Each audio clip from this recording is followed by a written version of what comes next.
दोस्तों आज हम देखेंगे साइंस का मॉडल पेपर जो आपके मैट्रिक बोर्ड परीक्षा के लिए बहुत ही महत्वपूर्ण है।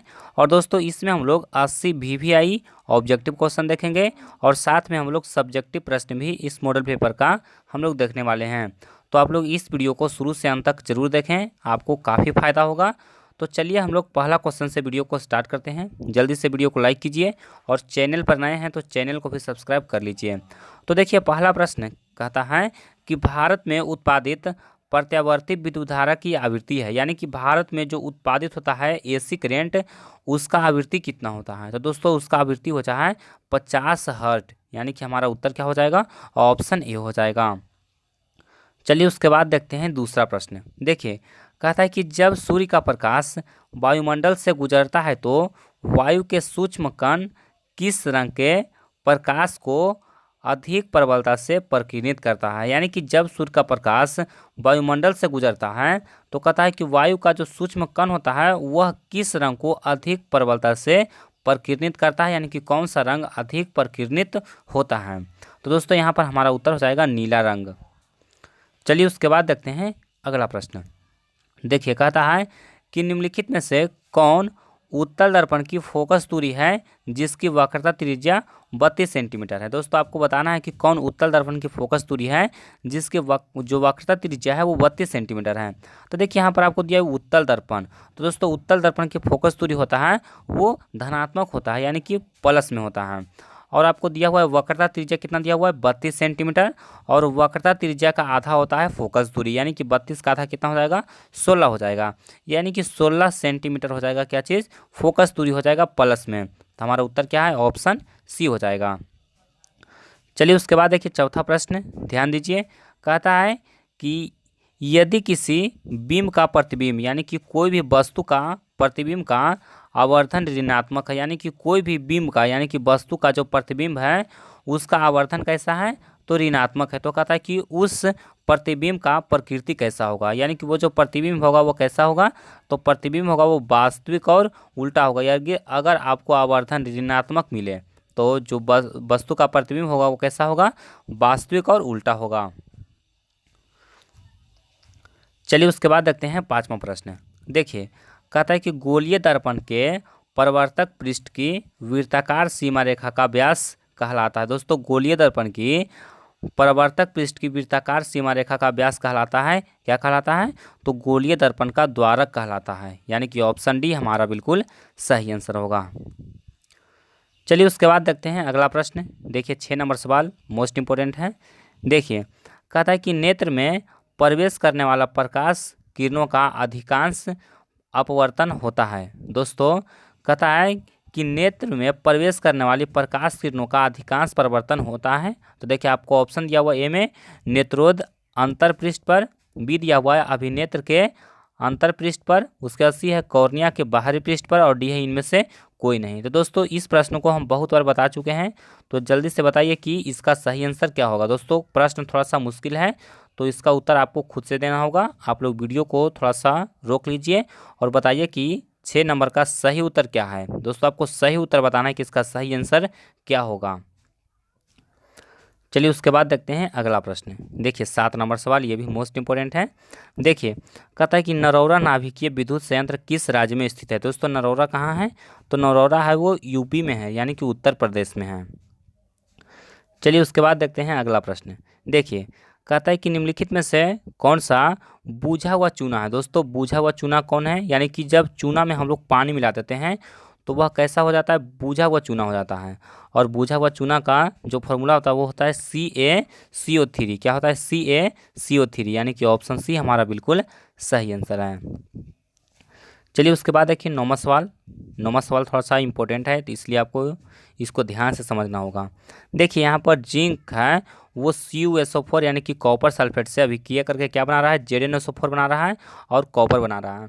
तो कहता है कि दी गई रासायनिक अभिक्रिया किस प्रकार की है। तो यहाँ पर आप लोग देख रहे हैं कि जिंक कॉपर सल्फेट से अभिक्रिया करके क्या हो रहा है, जिंक सल्फेट बना रहा है और कॉपर है वो अलग हो जा रहा है, यानी कि विस्थापित हो जा रहा है। तो यह कैसा अभिक्रिया हो जाएगा, यह विस्थापन अभिक्रिया होगा, यानी कि जो जिंक है वो कॉपर को विस्थापित कर दिया, यानी कि हमारा उत्तर क्या हो जाएगा, ऑप्शन बी हो जाएगा। चलिए उसके बाद देखते हैं अगला प्रश्न। देखिए 10वां प्रश्न मोस्ट इंपोर्टेंट है और बहुत बार एग्जाम में आ चुका है। कहता है कि किसी वोल्ट मीटर के स्केल पर 0 वोल्ट से 1 वोल्ट के बीच 20 विभाजन है। यानी कि दोस्तों कोई वोल्ट मीटर है और उसका जो स्केल है ना, जिस तरह से जो स्केल होता है उसमें 0 से 1 तक, यानी कि जीरो मान लीजिए 1 है, यहाँ पर 2 है, यहाँ पर 3 है, इस तरह से है। तो 0 से 1 के बीच में कितना विभाजन है? 20 विभाजन है, यानी कि 20 भाग में बटा हुआ है। तो कह रहा है कि उसका जो एक विभाजन होगा, यानी कि उसका जो लीस्ट काउंट होगा वो, यानी कि वह न्यूनतम कितना वोल्टेज को मापेगा। तो दोस्तों देखिए क्या होगा कि 1 से 0 के बीच में, 0 से 1 के बीच में 20 विभाजन है, तो एक विभाजन कितना वोल्टेज को मापेगा? तो हम लोग क्या करेंगे, एक को हम लोग 20 से भागा दे देंगे। एक को अगर हम लोग 20 से भागा देंगे तो कितना आएगा? आप लोग एक को 20 भाग में बांट दीजिए तो कितना आपका आंसर आ जाएगा? आपका आंसर आ जाएगा 0.05 वोल्ट, यानी कि ऑप्शन बी हमारा बिल्कुल सही आंसर है। आप 1/20 कीजिए, 1/20 कीजिएगा तो देखिए आपका आंसर क्या आ जाएगा? 0.05 वोल्ट, यानी कि उसका जो इसका एक भाग होगा, यानी कि उसका जो लिस्ट काउंट होगा वो कितना होगा? 0.05। चलिए उसके बाद देखते हैं 11वां सवाल। देखिए 11वां सवाल मोस्ट इंपोर्टेंट सवाल है। देखिए कहता है कि 1 माइक्रो एम्पियर विद्युत धारा निम्नलिखित में से कौन सा है? दोस्तों माइक्रो एम्पियर, यानी कि माइक्रो मतलब होता है 10⁻⁻6 होता है, और एम्पियर है तो यहाँ पर एम्पियर लगा देंगे, 10⁻⁻6 एम्पियर हो जाएगा। चलिए उसके बाद देखिए अगला प्रश्न कहता है कि किसी क्षण चुंबक के अंदर, दोस्तों यहाँ पर ध्यान देना है, किसी क्षण चुंबक के अंदर कहता है कि क्षेत्र रेखा की दिशा क्या होती है? दोस्तों यहाँ पर पूछा गया है कि चुंबकीय क्षेत्र के अंदर, दोस्तों चुंबकीय क्षेत्र के अंदर होता है दक्षिण ध्रुव से उत्तर ध्रुव की ओर, और चुंबकीय क्षेत्र के बाहर तो उत्तर ध्रुव से दक्षिण ध्रुव की ओर। तो यहाँ पर अंदर पूछा गया है तो हमारा उत्तर क्या होगा? दक्षिण से उत्तर, और अगर पूछेगा बाहर तो उत्तर से दक्षिण। इसको आपको ध्यान में रखना है कि प्रश्न आपको क्या पूछा गया है। चलिए उसके बाद देखते हैं अगला प्रश्न। देखिए 13 नंबर सवाल कहता है कि घरेलू विद्युत परिपथ में उदासीन तार का रंग होता है। दोस्तों घरेलू विद्युत परिपथ में उदासीन तार का रंग कैसा होता है? तो उदासीन तार का रंग होता है काला, और विद्युन्मय तार का रंग होता है लाल। यानी कि जो विद्युन्मय तार होता है उसका रंग होता है लाल, और उदासीन तार का रंग कैसा होता है? तो काला होता है। चलिए उसके बाद आइए अगला प्रश्न में। देखिए 14 नंबर सवाल, ये भी मोस्ट इंपोर्टेंट है। देखिए कहता है कि किस युक्ति में विभक्त वलय दिक् परिवर्तन का कार्य करता है? दोस्तों कहता है कि किस युक्ति में जो विभक्त वलय होता है वो दिक् परिवर्तन का कार्य करता है? तो हमारा उत्तर हो जाएगा जनरेटर में। दोस्तों जनरेटर में या फिर जो डीसी मोटर होता है उसमें जो विभक्त वलय होता है वो दिक् परिवर्तन यानी कि दिशा परिवर्तन का कार्य करता है। तो हमारा उत्तर क्या हो जाएगा? ऑप्शन ए हो जाएगा। अगर आप कोनो बुक में देखे होंगे कि इसका उत्तर क्या होगा? विद्युत मोटर होगा, तो दोस्तों विद्युत मोटर इसका आंसर नहीं होगा। अगर डीसी मोटर रहता तो डीसी मोटर हमारा आंसर हो सकता था, लेकिन यहाँ पर क्या दिया हुआ है? जनरेटर दिया हुआ है, यानी कि जनरेटर दिया हुआ है। तो हमारा उत्तर क्या होगा? ऑप्शन ए होगा। अगर आप भी याद कर लिए हैं विद्युत मोटर तो इसका विद्युत मोटर है वो बिल्कुल गलत आंसर है। चलिए उसके बाद देखते हैं अगला प्रश्न। देखिए कहता है कि जल विद्युत संयंत्र किस ऊर्जा को किस ऊर्जा में रूपांतरित करता है? यानी कि जो जल विद्युत होता है, हाइड्रो इलेक्ट्रिक पावर प्लांट जो होता है वो किस ऊर्जा को विद्युत ऊर्जा में चेंज करता है? तो दोस्तों वह स्थितिज ऊर्जा को विद्युत ऊर्जा में चेंज करता है, क्योंकि क्या होता है कि नदी पर डैम बना करके जल में कैसा ऊर्जा लाया जाता है? स्थितिज ऊर्जा लाया जाता है, और इस जल को टरबाइन पर गिरा करके इससे विद्युत उत्पादित किया जाता है। यानी कि जल के पास कैसा ऊर्जा होता है? तो स्थितिज ऊर्जा होता है, और यही ऊर्जा को विद्युत ऊर्जा में चेंज किया जाता है। चलिए उसके बाद देखते हैं अगला प्रश्न। देखिए कहता है कि जब मैग्नीशियम फीता को जलाया जाता है तो कहता है कि उत्पन्न आग की लौ होता है। यानी कि जब मैग्नीशियम के फीता को जलाया जाता है तो उसमें जो लौ उत्पन्न होता है, यानी कि आग का जो लौ होता है वह किस कलर का होता है? यही आपको बताना है, बहुत इंपॉर्टेंट क्वेश्चन है। तो जो लौ होता है वो चमकीला उजला होता है। कैसा होता है? चमकीला उजला, यानी कि ऑप्शन सी हमारा बिल्कुल सही आंसर होगा।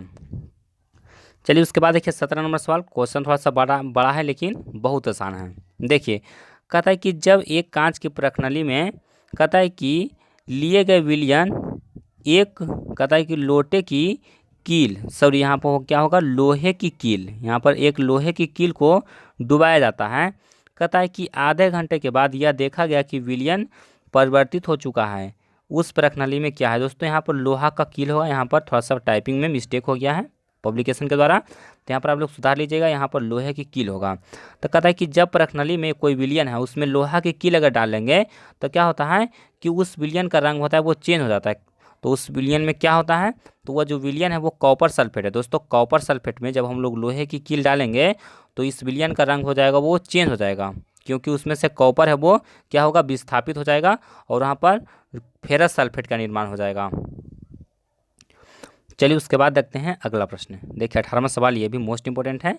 देखिए कहते हैं कि निम्नलिखित में से कौन सा यंत्र का उपयोग रक्त दाब को मापने में किया जाता है। दोस्तों रक्त दाब यानी कि ब्लड प्रेशर है वो किससे मापा जाता है, तो ब्लड प्रेशर है वो स्फिग्नोमैनोमीटर से मापा जाता है और इसी को स्फिग्नो कहा जाता है। तो हमारा उत्तर क्या होगा, ऑप्शन सी हो जाएगा। चलिए उसके बाद आइए अगला प्रश्न में। देखिए 19वां क्वेश्चन, ये भी मोस्ट इंपोर्टेंट प्रश्न है। देखिए कहता है कि रक्त को कौन सा अवयव घायल स्थान पर रक्त स्राव को मार्ग में थक्का बनाने में काम करता है, यानी कि रक्त का जो थक्का बनता है वो किसके कारण से बनता है। तो रक्त का थक्का है वो किस कारण बनता है, तो वह बनता है WBC के कारण, यानी कि जो श्वेत रक्त कोशिकाएं होता है यानी कि WBC होता है, उसी के कारण जो रक्त है वो थक्का जमता है। चलिए उसके बाद आते हैं 20वां क्वेश्चन में। देखिए 20 नंबर सवाल कहता है कि अवटुक ग्रंथि को थायरॉक्सिन हार्मोन बनने के लिए क्या आवश्यक है। तो दोस्तों इसके लिए क्या आवश्यक है, तो सोडियम क्लोरीन फॉस्फोरस तीनों आवश्यक है। तो हमारा उत्तर क्या हो जाएगा, ऑप्शन डी हो जाएगा। चलिए उसके बाद आइए अगला प्रश्न में। देखिए कहता है कि मस्तिष्क का कौन सा भाग शरीर की स्थिति तथा संतुलन का अनुरक्षण करता है। तो दोस्तों बहुत इंपॉर्टेंट क्वेश्चन है। देखिए प्रश्न है कि मस्तिष्क का कौन सा भाग कहता है कि शरीर की स्थिति तथा संतुलन का अनुरक्षण करता है।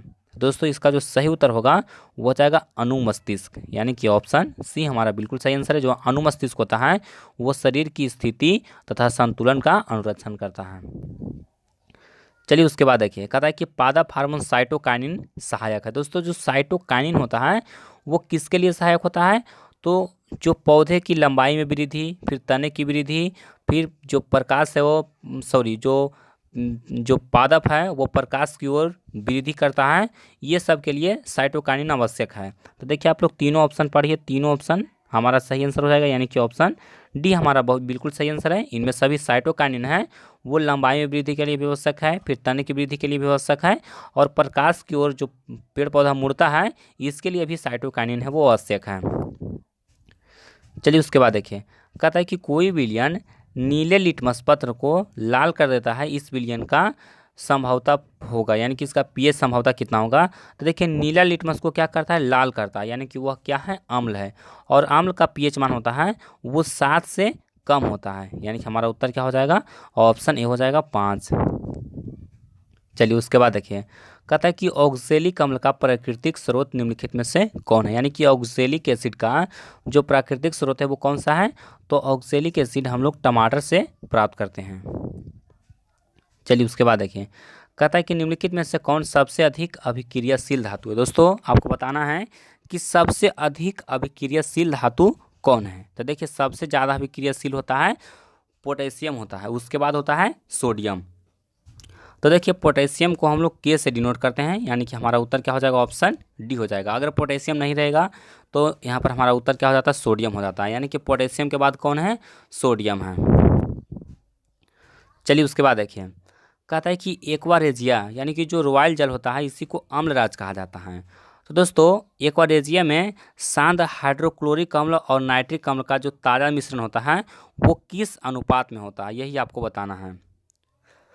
तो देखिए इसका जो आंसर हो जाएगा 3:1, यानी कि जो हाइड्रोक्लोरिक अम्ल होता है HCl होता है वो 3 अनुपात में होता है, और जो नाइट्रिक अम्ल होता है HNO3 होता है वो 1 अनुपात में होता है, यानी कि हमारा उत्तर क्या हो जाएगा, ऑप्शन सी हो जाएगा।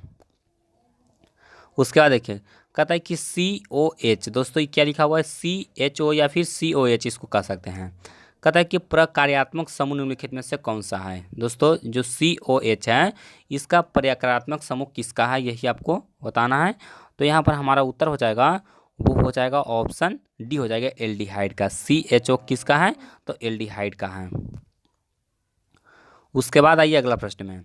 देखिए कहता है कि प्रोपेन का आणविक सूत्र C3H8 है। कहता है कि इनमें इसमें कितना सहसंयोजक आबंध है, यही आपको बताना है आपको कि सहसंयोजक आबंध इसमें कितना है। तो देखिए हम लोग सहसंयोजक आबंध कैसे पता लगाएंगे। तो यहाँ पर देखिए देखिए कार्बन कार्बन के बीच में अगर डबल बॉन्ड है तो इसमें कितना बंधन हो गया, इसमें एक बंधन हो गया। अगर ट्रिपल बॉन्ड भी रहेगा तो इसको भी हम लोग एक सहसंयोजक आबंध इसमें हम लोग काउंट करेंगे। और बाकी हाइड्रोजन के साथ अगर रहेगा तो उसके लिए हम लोग एक एक सहसंयोजक आबंध का हम लोग गणना करेंगे। तो यहाँ पर 8 हाइड्रोजन है, इसलिए यहाँ पर 8 कार्बन हो जाएगा। और देखिए यहाँ पर 8 सहसंयोजक आबंध हो गया, और यहाँ पर कार्बन कितना है, 3 है। तो 3 कार्बन के बीच में कितना बंधन होगा, तो 2 बंधन होगा, क्योंकि बाकी कार्बन के साथ हाइड्रोजन लगा हुआ रहेगा। तो यहाँ पर 8 और 2 कितना हो गया, 10 हो गया। तो हमारा उत्तर क्या हो जाएगा, ऑप्शन डी हो जाएगा, 10 सहसंयोजक आबंध। अगर आपको पूछ दिया कि C2 और C2H2 में कितना सहसंयोजक आबंध है, देखिए यहाँ पर 2 कार्बन हो गया, 2 कार्बन हो गया, और बाकी के साथ क्या होगा, हाइड्रोजन होगा, 2 हाइड्रोजन हो गया। तो देखिए यहाँ पर 2 हाइड्रोजन यानी कि 2 हो गया, और 1 हाइड्रोजन के साथ यानी कि इसमें 2 और प्लस 1 कितना हो गया, 3 हो गया, यानी कि इसमें 3 सहसंयोजक आबंध होगा। इस तरह से आपको काउंट करना है। चलिए 29वां क्वेश्चन आइए। 29वां क्वेश्चन भी मोस्ट इंपॉर्टेंट है। देखिए कहता है कि आधुनिक आवर्त सारणी में बाईं से दाईं, दोस्तों यहाँ पर ध्यान देना है, क्या कर रहा है, बाईं से दाईं। तो बाईं से दाईं जब जाएंगे तो परमाणु का साइज है वो क्या होता है, घटता है, और दाईं से बाएं आएंगे तो परमाणु साइज है वो बढ़ जाएगा। चलिए उसके बाद देखिए कहता है कि आधुनिक आवर्त सारणी में कितना ऊर्ध्वाधर स्तंभ है। दोस्तों ऊर्ध्वाधर स्तंभ कितना है, तो इसको कहा जाता है वर्ग, यानी कि 18 है। चलिए उसके बाद देखिए 31 नंबर सवाल। 31वां सवाल भी थोड़ा सा बड़ा है, लेकिन समझने वाला प्रश्न है, समझिएगा तो आपको आसान लगेगा। देखिए कहता है कि एक छात्र जांच प्रणाली में लिए गए सोडियम बाइकार्बोनेट के तनु विलयन, कहता है कि में सार्वभौम सूचक की कुछ बूंदे डालता है तो विलयन का कौन सा रंग दिखेगा। यानी कि यहाँ पर सोडियम कार्बोनेट है, दोस्तों सोडियम कार्बोनेट है, इसमें सार्वभौम का कुछ सूचक बूंदे डालता है तो जो विलयन होगा वो कैसा हो जाएगा, नीला हो जाएगा। यानी कि ऑप्शन ए हमारा बिल्कुल सही आंसर है। चलिए उसके बाद देखिए कहता है कि निम्न में से कौन आहार श्रृंखला का निर्माण करता है। तो देखिए घास गेहूं आम यह आहार श्रृंखला का निर्माण नहीं करता है। उसके बाद घास बकरी मानव, तो दोस्तों यह आहार श्रृंखला का निर्माण करता है, यानी कि हमारा उत्तर क्या हो जाएगा, ऑप्शन बी हो जाएगा। चलिए उसके बाद देखिए कहता है कि स्लाइड को सर्वप्रथम कंपाउंड माइक्रोस्कोप में देखा जा सकता है। यानी कि स्लाइड को सर्वप्रथम कंपाउंड माइक्रोस्कोप में देखा जा सकता है, यानी कि कितना गुना कंपाउंड माइक्रोस्कोप से देखा जा सकता है। तो दोस्तों इसका सही उत्तर होगा 10 गुना, यानी कि 10x। चलिए उसके बाद देखिए कहता है कि दो तंत्रिका कोशिका के मध्य खाली स्थान को कहते हैं। दोस्तों दो तंत्रिका कोशिका के मध्य खाली स्थान को क्या कहते हैं, सिनेप्स कहते हैं। हमारा उत्तर क्या होगा, ऑप्शन बी होगा। उसके बाद देखिए कहता है कि स्त्रियों में लिंग गुणसूत्र युग्म होता है, तो स्त्रियों में कौन सा होता है, तो XX होता है, यानी कि ऑप्शन बी हमारा बिल्कुल सही आंसर होगा। चलिए उसके बाद आइए अगला प्रश्न में। देखिए 36 नंबर सवाल, ये भी मोस्ट इंपोर्टेंट सवाल है। देखिए कहता है कि मंड परीक्षण के लिए हरी पत्ती पर आयोडीन डालने से पहले पत्ती में एल्कोहल में उबाला जाता है। किसके लिए, तो क्लोरोफिल को घोलने के लिए उसको सबसे पहले एल्कोहल में उबाला जाता है, यानी कि हमारा उत्तर क्या हो जाएगा, ऑप्शन बी होगा। चलिए उसके बाद देखिए कहता है कि वंशागत नियम का प्रतिपादन किसने किया। दोस्तों वंशागत नियमों का प्रतिपादन किसने किया, तो हमारा उत्तर हो जाएगा ग्रेगर जॉन मेंडल ने, यानी कि किसने किया था, मेंडल ने किया था। तो हमारा उत्तर क्या होगा, ऑप्शन डी होगा। उसके बाद आइए कहता है कि हाइड्रा में प्रजनन की विधि निम्नलिखित में से कौन सी है। दोस्तों हाइड्रा में प्रजनन की विधि निम्नलिखित में से कौन सी है, तो इसका सही उत्तर हो जाएगा मुकुलन। हाइड्रा में क्या होता है, मुकुलन होता है, और अमीबा में क्या होता है, विखंडन होता है। चलिए उसके बाद देखिए कहता है कि पुष्प का कौन सा भाग परागन बनाता है। दोस्तों पुष्प का कौन सा भाग परागन बनाता है, तो इसका उत्तर जो होगा वो हो जाएगा पुंकेसर, यानी कि ऑप्शन सी हमारा बिल्कुल सही आंसर है। चलिए उसके बाद आइए 40 नंबर सवाल में। देखिए कहता है कि निम्न में से कौन मानव मादा जनन तंत्र का भाग नहीं है, तो देखिए इसमें शुक्रवाहिका हमारा उत्तर होगा। शुक्रवाहिका है वो मादा का जनन तंत्र का भाग नहीं है। चलिए उसके बाद देखिए, कहता है निम्नलिखित में से कौन जीवाणु जनित रोग नहीं है। दोस्तों जीवाणु जनित रोग कौन नहीं है, तो यहाँ पर हमारा आंसर हो जाएगा मस्सा। दोस्तों मस्सा है वो किससे होता है, विषाणु से होता है। चलिए उसके बाद देखिए, कहता है कि इनमें से कौन पादप हार्मोन है। दोस्तों पादप हार्मोन कौन है, साइटोकाइनिन है। तो हमारा उत्तर क्या हो जाएगा, ऑप्शन डी हो जाएगा। जो आपको पहले बताया था कि जो साइटोकाइनिन है वो वृद्धि में सहायक है, तो इसका सही उत्तर क्या है, ऑप्शन डी है। उसके बाद देखिए मेरुरज्जु निकलता है। दोस्तों मेरुरज्जु है वो कहाँ से निकलता है, तो प्रमस्तिष्क से निकलता है। तो इसका सही उत्तर हो जाएगा, वो हो जाएगा प्रमस्तिष्क से, यानी कि ऑप्शन ए हमारा बिल्कुल सही आंसर होगा। इसका सही आंसर क्या है, मेरुरज्जु कहाँ से निकलता है, तो प्रमस्तिष्क से निकलता है। दोस्तों कहीं कहीं पे आपको आंसर इसका आंसर मेंडुला से दिया हुआ रहेगा, लेकिन यह गलत है। चलिए उसके बाद आइए अगला प्रश्न में। देखिए 44 नंबर सवाल, ये भी मोस्ट इंपॉर्टेंट सवाल है। देखिए कहता है कि पादपों में पाया जाने वाला वृद्धि हार्मोन निम्नलिखित में से कौन है। दोस्तों वृद्धि हार्मोन कौन है, तो साइटोकाइनिन है और जिब्रेलिन है। तो हमारा उत्तर क्या होगा, ऑप्शन ए हो जाएगा। चलिए उसके बाद आते हैं अगला प्रश्न में। देखिए कहता है कि निम्न में से कौन बौने पौधे को दर्शाता है। दोस्तों बौने पौधे को कौन दर्शाता है, तो जो स्मॉल दोनों टी रहेगा वो बौने पौधे को दर्शाएगा, यानी कि 45 का सही आंसर क्या होगा, ऑप्शन सी होगा। चलिए उसके बाद देखिए बहुत आसान क्वेश्चन है। कहता है कि कौन पर्यावरण के अनुकूल नहीं है, तो यहाँ पर हमारा आंसर हो जाएगा मोटरसाइकिल से चलना। उसके बाद देखिए 47 नंबर सवाल, कहता है जैव विविधता का विशिष्ट स्थल कौन है। दोस्तों बहुत इंपॉर्टेंट क्वेश्चन है। जैव विविधता का जो विशिष्ट स्थल है वो कौन है, तो समुद्र है।